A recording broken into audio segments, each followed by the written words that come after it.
This session now on DIY governance is a really exciting session. You could almost call this a keynote address, I think, although we do have another Friedman coming up in the hour after that. We've got Patri Friedman and then we've got David Friedman.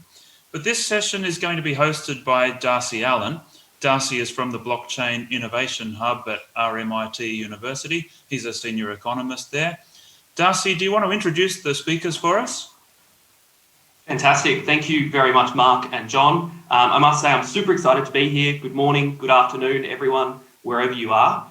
I want to give a little bit of an introduction to this topic before we get deep down into the speakers. What we've arranged here is we've arranged a bunch of speakers who are world leaders in not just thinking about special jurisdictions and charter cities, but are on the ground building this stuff. So before we get into it, why should the Liberty Movement care about this area? Well, it would be easy to think that these are kind of fringe things that the Liberty Movement does, that what we should really be doing is engaging in politics, arguing for tax cuts and deregulation, and defending our liberties in politics. Well, this is a completely different strategy, and I think it's a really innovative and important way or direction that the Liberty Movement should go. And that is that instead of trying to fix existing jurisdictions, why don't we just build new ones? We can treat governance itself as a kind of technology that we can innovate on. We can have competition in it. So we know well in markets that competition is a fantastic thing. It means that we have lots of different producers providing different products, prices go down, quality goes up, and ultimately you get the choice in the products that you buy. Well, this session is all about giving you choice in the governance rules that you live by. So we normally live under monopolistic rules. I'm in Victoria at the moment, which isn't great. I was meant to be in a studio. I'm not allowed to do that anymore. But this is a new strategy to give you more choice in the rules that you live by. And this is a remarkably underappreciated area of the Liberty Movement. So what I'm going to do here is throw to Patri Friedman, who many of you would know. Patri founded the non-profit Seasteading Institute, which I'm sure you'll hear a little bit more about, which explores the creation of self-sovereign ocean colonies. Patri's written books, he has a degree in computer science, he's worked at Google, and he's also cashed in at the World Poker Series several times. So Patri, I'm going to throw it over to you and I look forward to your insights. All right. Thanks so much, Darcy. So I'm going to talk a little bit about competitive governance, Friedman's, and investing in liberty. So this idea of competitive governance is a paradigm for liberty. It's a sort of a theory that has some things to say about why our countries don't work very well and how to fix it. So 20 years ago, after college, I started wondering, like, what country should I live in? And kind of looking around and noticing that the country I lived in, the States, it didn't really fit my values. And it also didn't seem very well run. It was, prosecuting a bunch of dumb wars, had a lot of bad laws. And I looked around the world at other countries and concluded that, well, some were better or worse in various different ways.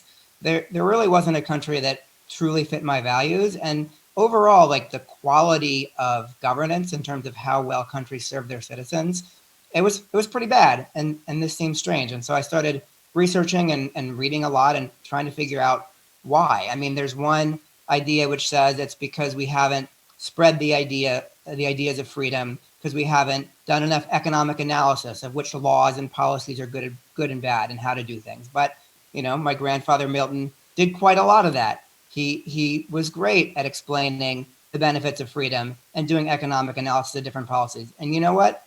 The policies kept on being bad, so something else must be needed. And then I got into public choice economics and read the half century of Nobel Prize winning research on why democracies don't tend to produce good laws that benefit the masses. Even though you would think that everybody getting a vote might lead to everybody benefiting, turns out that democracies are vulnerable to concentrated interests, and that special interests kind of benefiting over broad interests is the way that an economist would expect the system to work when you actually analyze it. So I thought, well, okay, well, maybe the problem is that we don't have a better political system. But my dad's work on private polycentric law kind of gave the lie to that. He had a system that he and Murray Rothbard and others worked on back then, and many people have worked on in the past 50 years. And there's actually some really strong theoretical arguments using the lens of law and econ that polycentric private law would produce optimal law, meaning law that provides the most benefit to the most people. So the problem wasn't that we hadn't made enough arguments, and the problem wasn't that we had a good system. So what was the problem? The problem is there was no place to do it. It didn't matter that we had ideas for better political and economic systems. There was nowhere to build them.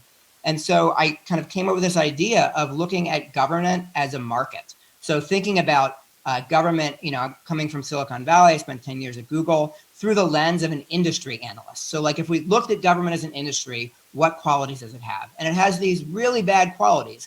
It has an incredibly high barrier to entry. What do you have to do to start a new government? You got to win an election. Even then, you don't really have a new government. You just have to fight with the deep state. Or maybe win a revolution. And, none of us want to do that. We're peaceful folks. So the barrier to entry is insane. It's almost impossible to start a new country. And also the cost of switching is really high. If you want to switch from one country to another, which would create competitive pressure on the countries, well, it's pretty difficult, as Dave Rubin mentioned. Not a lot of switching countries. And so this analysis says, hey, wait a second. The problem is that we don't have startups. This is a natural thing for a Silicon Valley guy to think. If we could have startup countries that would try out new legal and political systems like private polycentric law, then we could actually get innovation. We could try new things, see what worked better, copy what worked better, and advance things the same way that all our other technology advanced. Now, and this is seems especially right from the code perspective, because laws are code, meaning that like a legal system is a set of operations. It's an algorithm. It's a list of rules. It is much more like software infrastructure that can be open source, remixed, copied, applied from place to place than physical infrastructure, where like if you want to change the electricity grid of a city, you have to build a new electricity grid. But law is not like that. And I don't want to neglect the kind of cultural factors of law and institutions, which do matter a lot. But there's this big aspect of law where it is a lot like an operating system, but we don't treat it that way. We don't build new cities and new countries by copying the best laws that exist and importing the best modules. Instead, countries use their homegrown legal systems, some combination of the law of their native land plus whatever colonial power happened to conquer them in the last couple hundred years and whatever mishmash of laws they put on top.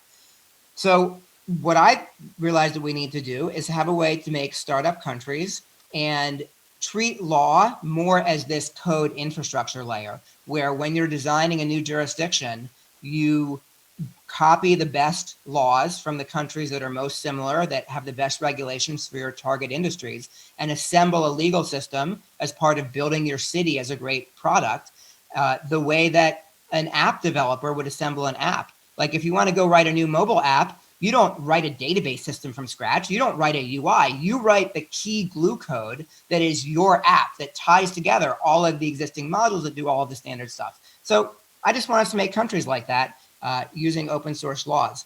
Now, back 15, 20 years ago, when I first had this idea, countries were not at all willing to try governance experiments. There was no charter cities movement at that time. And so I looked to the ocean as being the last unclaimed place on Earth. It has a really good legal structure. Now, it's not the case you can just go on the high seas and do whatever you want, like some people think, but there's an almost private polycentric law-like aspect to the ocean of admiralty law, where a ship flies the flag of some country it's registered with, and it's like a floating embassy of that country, where if you're out past 12 nautical miles, it's under that country's jurisdiction. So this is a really cool virtual competitive association. And Joe Quirk will tell you a bit more about seasteading later. So that's what I worked on at that point. And then in 2010, the country of Honduras created this innovative program called the Zeta program. And the idea here is that they are creating these small bubbles of area that have to follow the Honduran constitution and criminal law, but they can bring in their own commercial law. And a company would apply to the government with what their laws are going to be, like where they're copying from, what the oversight is, what the courts are, how they're going to keep it honest. why it will be good for the country. And then when Honduras approves it, the developer can then create this zone and profit by collecting the taxes as well as the leases. So this was a very innovative program. I worked with Honduras for a couple of years, had the first MOU with them. They unfortunately were not really ready to execute the program at that time. But in the 10 years since then, things have really picked up. And the Charter Cities movement, which Mark's going to tell you about, picked up steam. And this is an idea. It's a new way of doing international development that kind of fits into this competitive governance framework where a country will take generally an empty piece of land, designated as a special administrative region, sort of like Hong Kong or Dubai International Financial Center. And that region, they'll then work with a private developer to establish new laws within that country's broader legal framework. It'll often have independent courts and police. And so this is a way of kind of unlocking this competition in law and government that I'm so interested in. And I think it'll make our lives so much better, because if we have a world where instead of countries sitting there with their old legal systems and having these really terrible processes like giant elections every couple of years to send a few bits of information to our representatives to change them, like government's going to keep not on improving and we're not going to get innovation. But if instead we create new jurisdictions that copy best practice laws and learn from each other and open source their laws and fork them and edit them, then we'll see law evolve much faster. And so I started, in the last couple of years, I started Pronomos Capital, the first venture capital fund dedicated to this. Our anchor investor is Peter Thiel. We've got some great investors like Mark Andreessen, Balaji Srinivasan, Naval Ravikant, Roger Ver, a lot of great freedom-loving entrepreneurs. And we're investing in a portfolio of these cities and doing a lot of work to help them succeed. So the basic business model, I want to bring it back to freedom and investing in liberty before I wrap up, or to wrap up. The basic business model of these cities is that you take land that does not have GDP, you create economic activity, GDP, you then capture a portion of that economic activity via taxes or rents, and now you've made money and you've made the world better by making economic activity and giving people jobs. And so it literally is a business model of rezoning land with better laws and more freedom in order to make the land worth more by making it a place where people can work and earn more.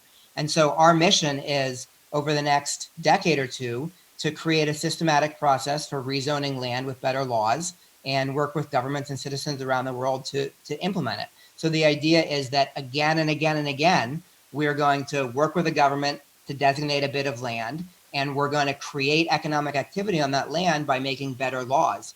And this will allow people to get to move for economic opportunity within their country, instead of having to leave their country for economic opportunity, as so many people do nowadays. We can bring that to them through these zones. And so, the business model, I think, is fascinating from a liberty perspective, because a lot of us have been saying for a long time that if you kind of want to spread freedom, you have to find a way to make it pay. Like, you have to find a repeatable process, and repeatable and sustainable means profitable. And if freedom is better, then better laws should lead to happier people, better jobs, and more money. I think that that's the case, and we're going to try to prove it. So this repeatable process is like, bring freedom to land. Land is worth more. People profit. Governments profit because now they have more tax revenue. They have more jobs.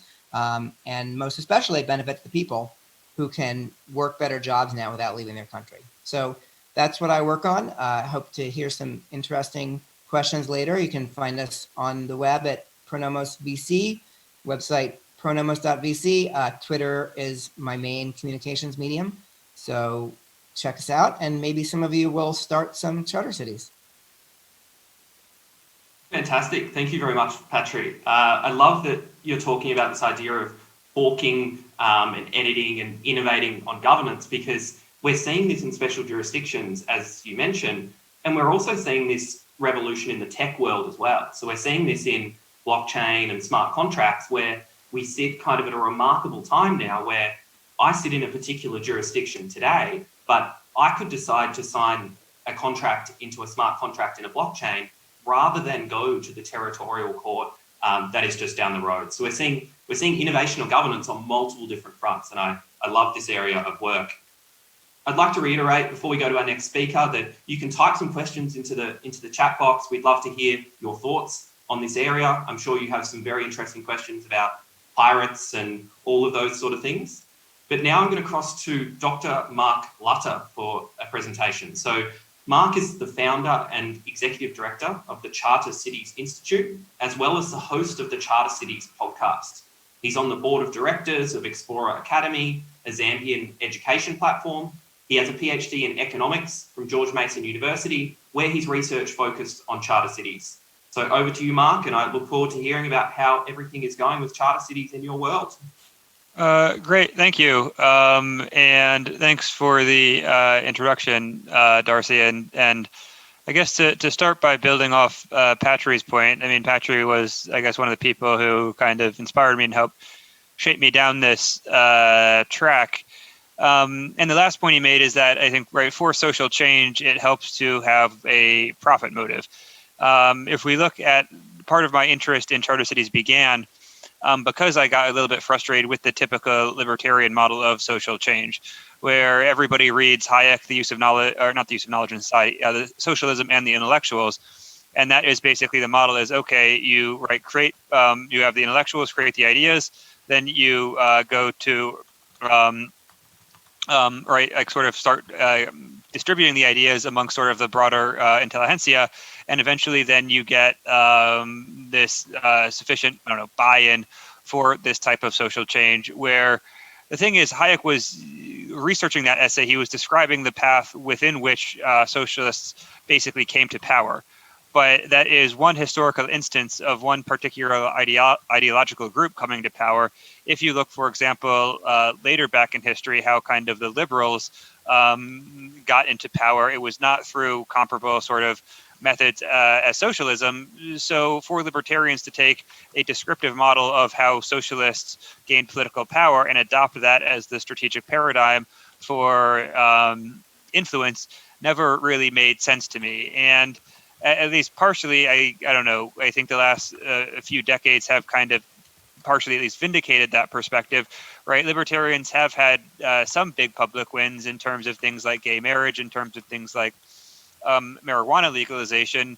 I mean, also lower taxes to a certain extent. But if you look at the broad, kind of moment, it's clear that libertarian ideas are not winning. And I think part of that is just there has been a, lack of strategic analysis on what levers to put pressure on and what changes to make. And the advantage of charter cities, as Patrick mentioned, is that there is a land developer who will get quite wealthy, as well as all of the investors in that development, with this zoning reform that brings about more economic liberalization. So basically my, interest started, I had just finished undergrad and I was listening to a talk where a guy named Michael van Natten, who was a Dutch lawyer, was mentioned. And Michael van Natten married into a Somali clan. He wanted to build a free port in Somaliland. And being a very rational 21-year-old, I thought, okay, great, this is a fantastic idea. Let me see what I need to do. Fun fact, there is actually a free port currently being built in Somaliland in Berbera by Dubai Ports World. They're investing about $400 million. So perhaps that idea isn't as, absurd as might be upon first glance. But that effectively took me down the rabbit hole. Michael van Natten at the time was unfortunately had passed away, but the editor of his book, a guy named Spencer McCullum, who is kind of within this old school bucket of libertarians. I went to visit him in Mexico and went down the rabbit hole. I met Patrick, I think, later that year in Roatan. There was a Free Cities conference. And at that time, it was around 2010, 2011, there was a lot of excitement about what was going on in Honduras, because this law that, at least on paper, was sort of very I guess, progressive in a certain sense, had been passed. So there was a lot of excitement, a lot of energy. Unfortunately, as Patrick mentioned, the country wasn't exactly ready. Honduras wasn't exactly ready to actually take the steps necessary to implement and execute on that law. And basically what happened is, right there, I actually moved to Honduras. I started my PhD at George Mason. I moved to Honduras in 2014, stayed there about 6 months because there was another kind of burst of excitement in hoping that things would occur there. But unfortunately, they didn't. I came back to the U.S., finished my PhD.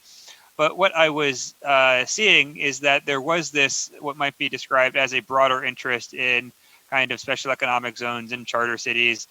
Paul Romer at the time, right, he gave his TED Talk in, I believe, 2009 on charter cities. He was involved in Honduras as well as Madagascar, but left both and then basically started to stay quiet.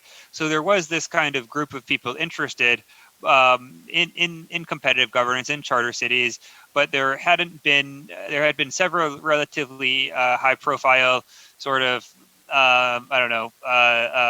attempts that hadn't turned out as successful as would have been hoped. And basically, because of my academic background, I realized that while there was a lot of value to be added from kind of the startup world and the libertarian world, for charter cities to become successful, you basically need a very wide degree of stakeholders. Right, institutional change requires the allegiance of sort of the people who, at least some of the people who will be subject to that institutional change. And so there has to be this kind of broad-based collaborative movement and discussion to ensure that you do end up with these types of reforms, because otherwise it's like, even if you get them in the first place, like Honduras, you had them on paper, the implementation can struggle a little bit. And so what I kind of realized is that via the Charter Cities Institute, what we could do is start partnering with some of these organizations like, for example, the UN, the World Bank.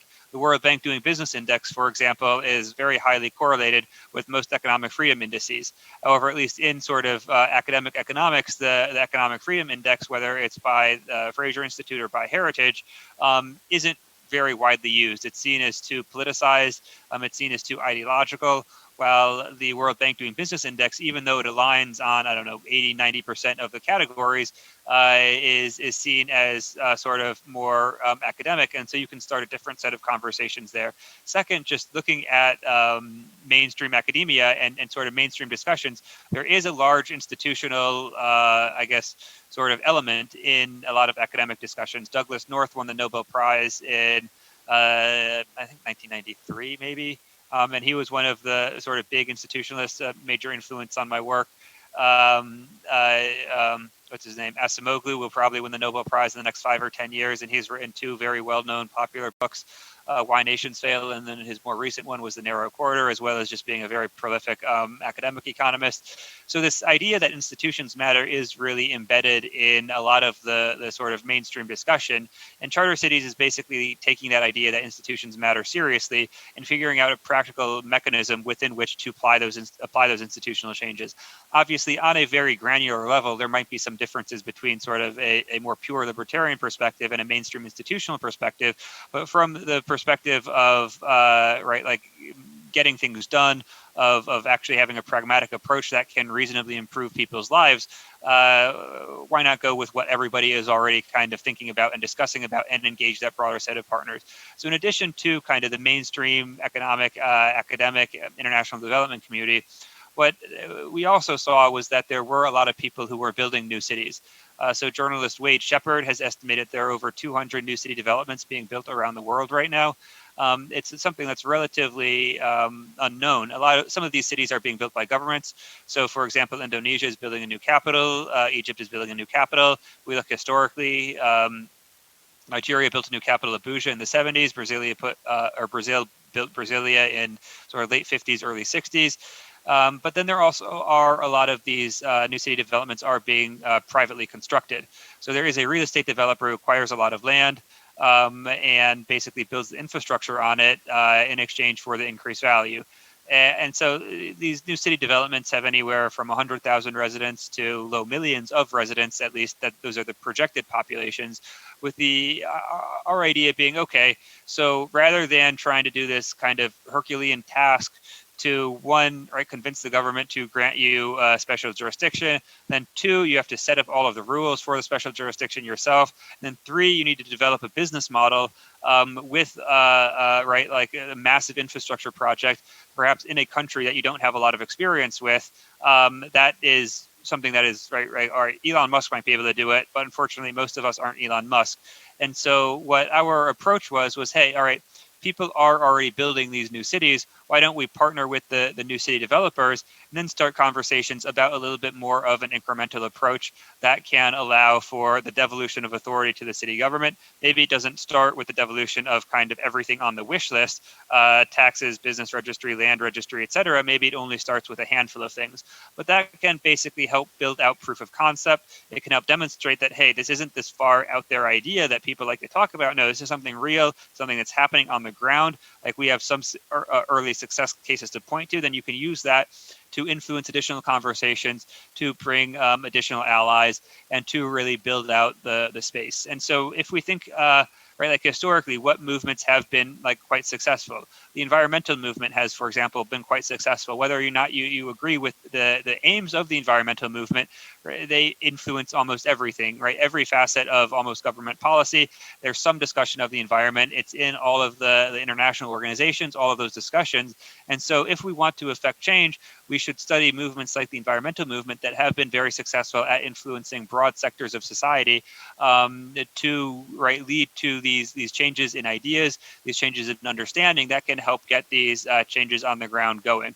And so far, I mean, we're relatively early stage in terms, we've existed 2.5 years, but we have been relatively successful in building out some of these partnerships and some of these conversations.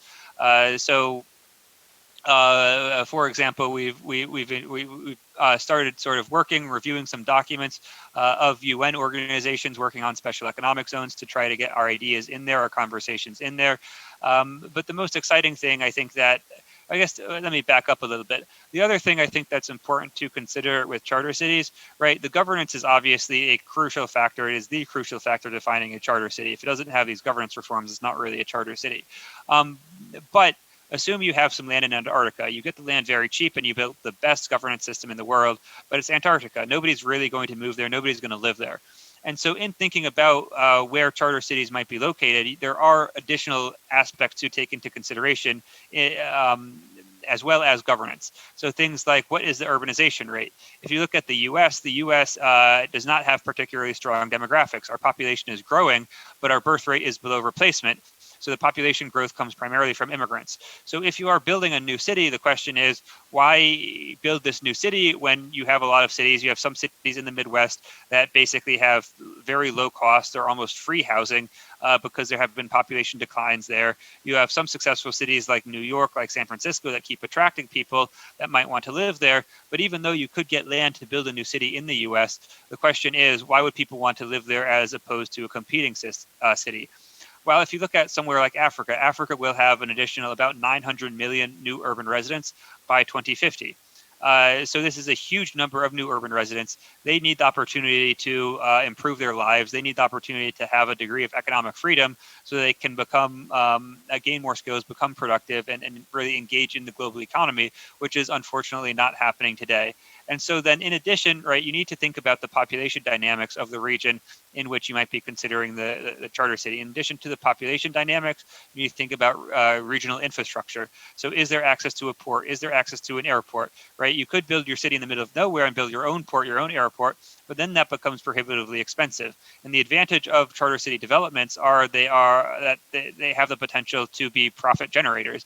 And so you need to make these decisions based on an understanding of what the potential return on investment is, and how that might factor into this broader sort of scheme of things. So you need to be friends with the government. You need to partner with the government.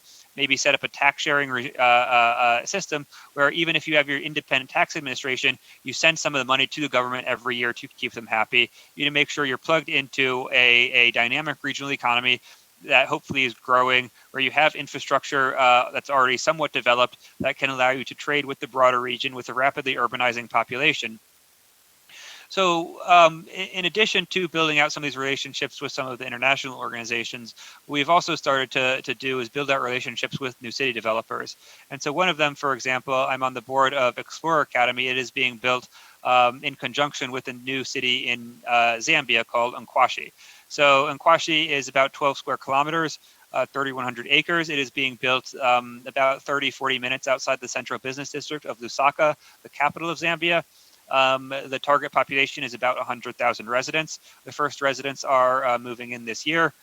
We visited twice. We signed a memorandum of understanding with the Zambia Development Agency in February, but unfortunately COVID and Zambia is in the middle of a debt crisis.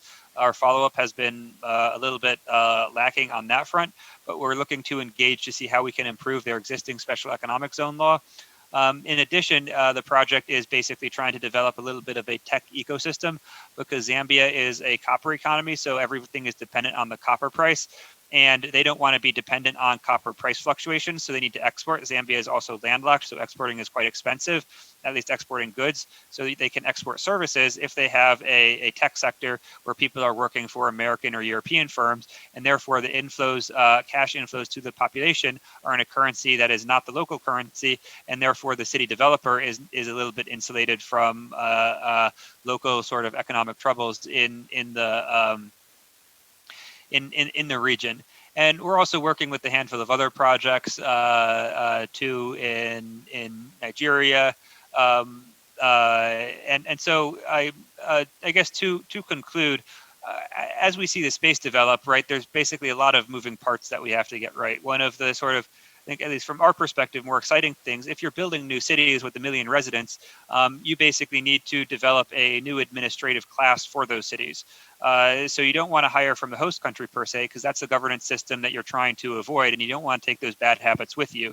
You could attract some expats, but you're probably not going to be able to staff the entire city with expats. So you might be able to get some expats who want to come back, kind of rebuild their country, engage in some meaningful work. But then in addition, we've started to think about partnering with education institutions to start developing coursework that basically can train people how to be charter city administrators, right? Like, this is a monumental project. We're in the very early stages. So it's kind of, right, putting on your thinking hat, figuring out what steps can we actually do to coordinate all these different moving pieces and ensure that everything is kind of falling into place at the same time to ensure that these cities can be successful. We can continue to build momentum as a movement to grow and to reach these milestones, to attract more interest, to attract more resources, and to help lift tens of millions of people out of poverty with economic freedom. So with that, thanks. And I guess I'll turn it over to Darcy. Fantastic. Thank you very much, Mark. That was very, very interesting. I'm an institutional economist as well, so I'm well and truly on board with all the idea that institutions matter. But what we also need to understand is that those institutions are contextual, and we as libertarians don't know what the correct set of institutions are. So I love seeing these special jurisdictions in the context of they're a mechanism to try and discover what the best institutions are. Now, what I'm going to turn over to next is Joe Quirk, who's pre-recorded a session for us. Joe Quirk is the president of the Seasteading Institute and the co-founder of Blue Frontiers. He is a science writer, a novelist, and a memoir ghostwriter with a national bestseller in each category.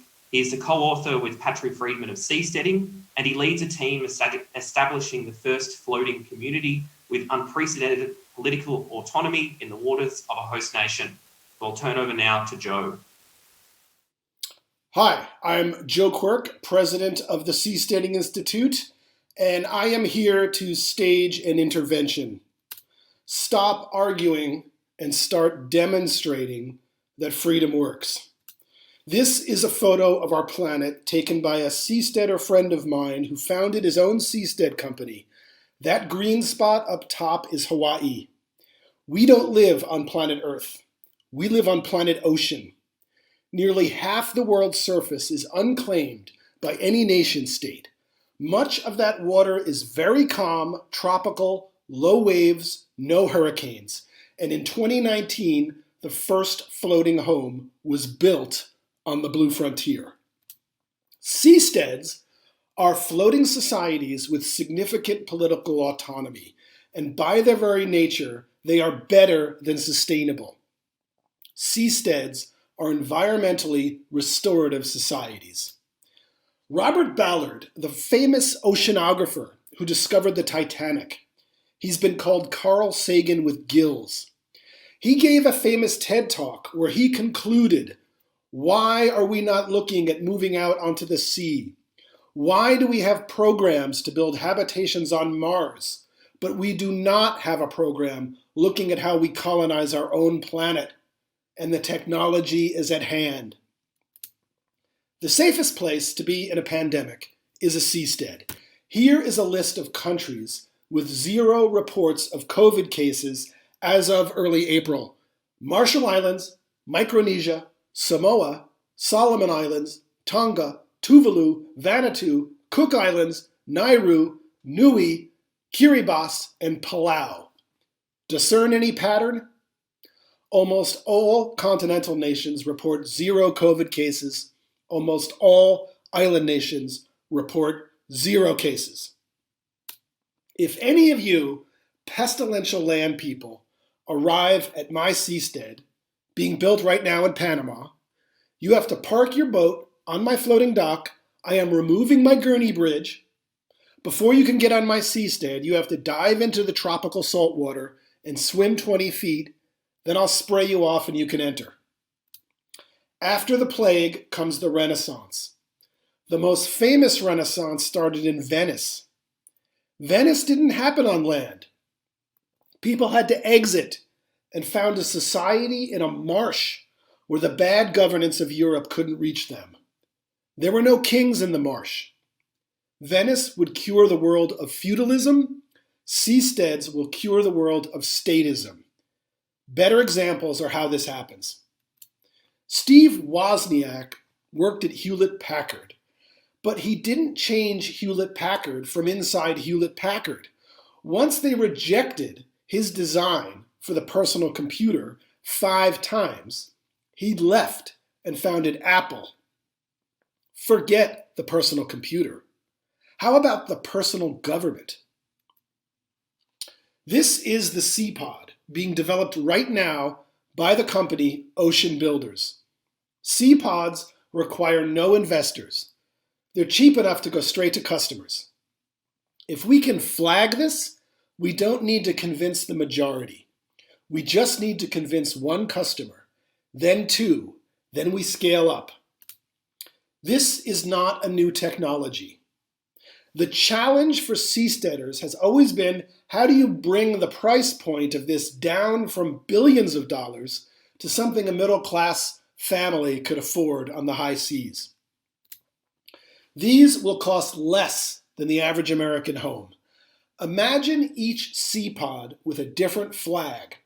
Panama, the Bahamas, the Cayman Islands, little bits of sanctioned sovereignty next door to each other. I don't want a free society. I want thousands of free societies, each family-sized, each competing with each other. We want a swarm of discovery machines. I call them Hayek Islands. At first, they'll be an oasis for libertarians, but quickly they'll become a discovery process, finding solutions that even your favorite libertarian theorist can't imagine. Nicholas Nassim Taleb popularized the Black Swan, but our seastead lawyer, Tom W. Bell, author of Your Next Government, From Nation States to Stateless Nations, writes about the Golden Swan, the solutions nobody predicted, but evolution discovers through trial and error. Golden swans float. The aerospace engineer who designs and funds the Seapod has developed a new technique which I named coralcrete. They're going to encase the spar in biorock that grows 3 times as fast as previous processes. Unlike the foundation of whatever building you're sitting in, seasteads encased in coralcrete are an appreciating asset at sea, getting stronger over time. Coral gardens. Next time somebody asks you if your startup society is sustainable, you say, sustainability? Man, that is so 2019. Seasteaders have already moved on to environmental regeneration. Join us. This is how we win. Ecotourists will stay on a CB&B without changing their ideology. As of 2019, we have the marine technology. In 2020, we need the legal technology, which is a custom-made Seastead flag. Here's how you can help. Tom W. Bell and I need introductions to important people in flag registries around the world. In my opinion, a specially designed Seastead flag is the holy grail for free societies. If you build it, they will come. Bad governments are founded on monopoly control of land. Seasteads are the technology to decentralize the very ground beneath our feet, the technology for voluntary societies, the technology for variation and selection among societies, a research and development zone for better governance, the machinery of freedom to choose. Technology beats philosophy every time. Stop arguing, start building seasteads. You want details? Read this.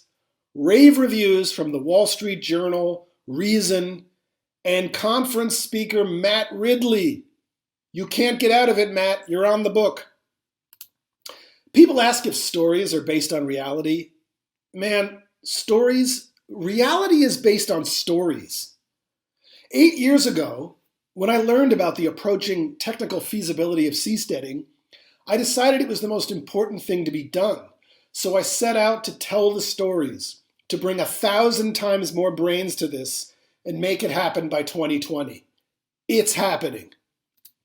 Why support nonprofits? Why do you think this is happening? Is it because a bunch of entrepreneurs and investors got together on their own and figured out a for-profit way to do this? They didn't even know about each other until they heard the story. The story is what inspired volunteers to make every picture I'm showing you.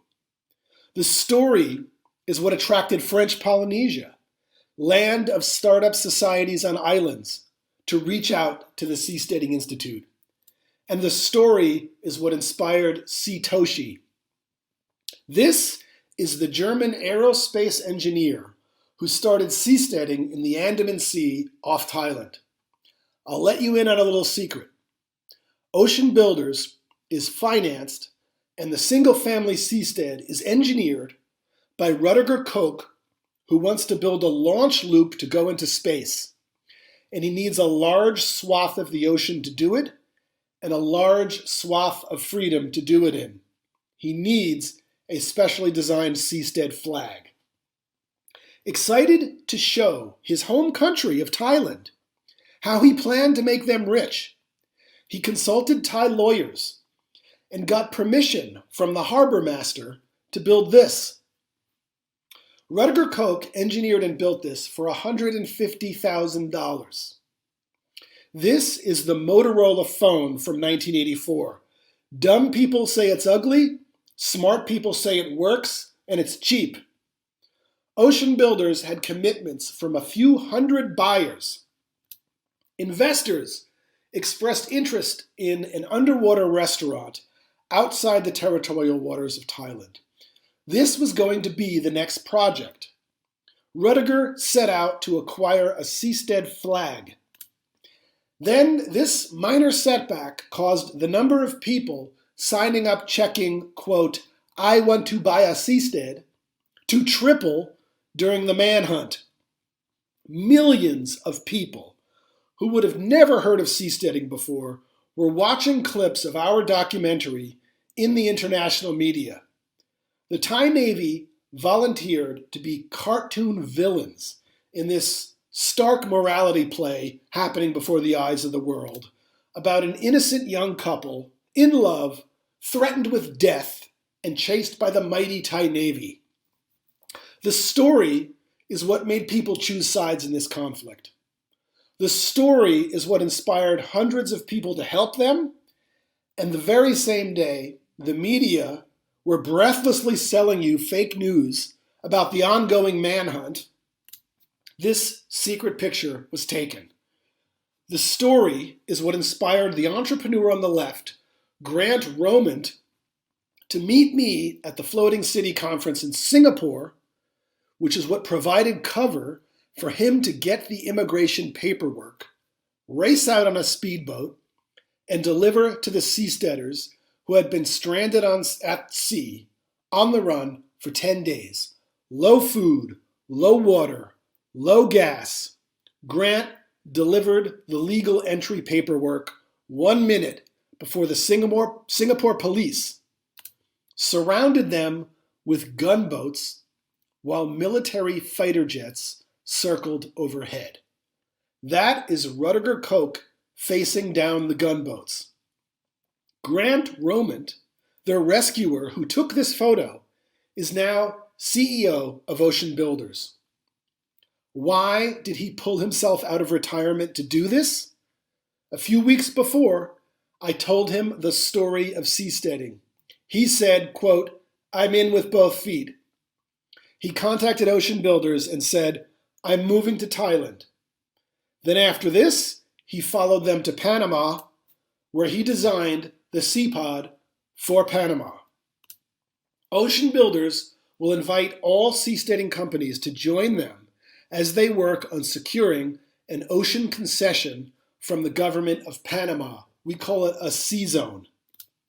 The story is what made Panama invite us to the presidency. The Seasteading Institute and Ocean Builders met with several government ministers in Panama and local libertarian entrepreneurs who ran the second largest special economic zone in the world in Panama. Hector Alexander, the Panamanian Minister of the Economy and Finance, studied under Milton Friedman in Chicago. Libertarians have infiltrated the Panamanian government. They know damn well why they got rich. Panama City, 1980. Panama City, 2020. 4 special economic zones. The second largest in the world, next door to this, formerly presided over by Sir Pierpoint, who is currently hosting Seapods being produced in his personal marina. Hey, all you wealthy libertarian donors, stop funding the arguers, start funding the pioneers. Seasteading isn't crazy. Politics is crazy. Demonstrate freedom works, and you'll change your government as significantly as Hong Kong changed China, as fundamentally as constitutional republics in North America changed the old world. How do you think the free world won the Cold War? With nuclear war? With rational arguments? No, by better examples. The Soviet Union collapsed because of blue jeans and the Beatles. The Soviet people could see freedom was more fun, and they wanted it. Demonstration beats persuasion. Let freedom float. The blue frontier waits to be discovered.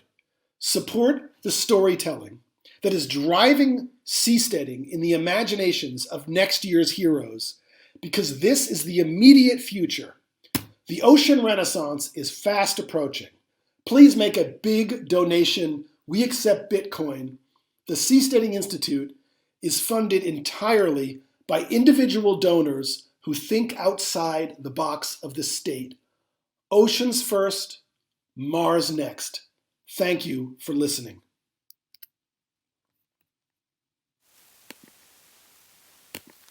Fantastic. So now we're going to cut from the pre-recorded Joe to the live Joe and the rest of the panel, so you can see exactly how much he's aged in that time since we went through that. So we haven't got a lot of time for questions, but I just wanted to ask, there's probably a lot of people who are interested in getting involved, but what is the greatest barrier to the future of these spaces today? Is it the talent to build them? Is it getting investment and capital? These are expensive to build special jurisdictions. Is it that governments won't give up their power? Is it too hard for people to exit? How do we solve that problem? We'll start with Patry, and then we'll go to Mark, and then to Joe, and then we'll wrap up. Patry. Great. Thanks, Darcy. Yeah, from my perspective, the greatest barrier is great people who are dedicated to making great cities for other people. From an investment perspective, I think the business case is pretty strong. On the government side, I'm currently working with a dozen governments around the world. I mean, they're really interested in this as a way to bring economic development to their people. So there are allies in this. So I'd say it's great people willing to work really hard for the rest of their lives on this.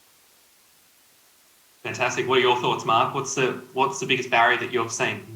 Yeah, I agree with Patry. I think sort of the talented builders are one of the barriers, but I see it as, I guess, I don't know, sort of multiple barriers that have to kind of be slowly overcome at the same time. So in addition to attracting the talented founders, there is also, right, governments are interested, but you need to basically present them a case that is credible, that is convincing. They're not going to say yes to anybody, so they might express interest, but then can you put together that package? Second, right, like the early stage funding, it's there. It's hard to raise at this stage, but it at least exists because of people like Patry. Later stage, I think there is still, to a certain extent, an open question. If you look at particularly in emerging markets, development banks, they tend to finance like single specific infrastructure projects, like a road or a bridge or a power plant. And so to finance kind of the city, which brings them all together, that is an open question that I think needs to be taken care of. I additionally mentioned, for example, the challenge of getting the administration, like setting up the administrative entities, right? The talent to administer charter cities probably does not exist right now and has to be trained. Even the legal infrastructure for charter cities, right? It takes a lot of work. We're working on a governance handbook it's a lot of work to actually, right, like develop this set of best practices. It's not obvious. It's not easy. It sort of takes some elbow grease. Fantastic. And Joe, what's the biggest barrier? How can we solve it? Well, I'll address seasteading. And I used to say there are technical challenges, there are wave challenges, there are business cases. Those challenges one by one have been solved. And the last remaining challenge is misunderstanding. So lots of people were typing questions in the chat. All those questions are answered. If you go to the Seasteading Institute and you type your question next to Seasteading Institute, it'll take you straight to an answer to that question.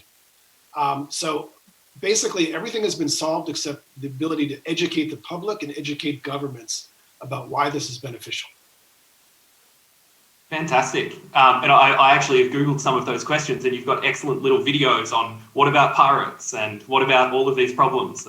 So they're fantastic. Go and check them out. We're going to end the session here. I'm going to go back to the studio now, and I'll leave it with you, Topher and Renee.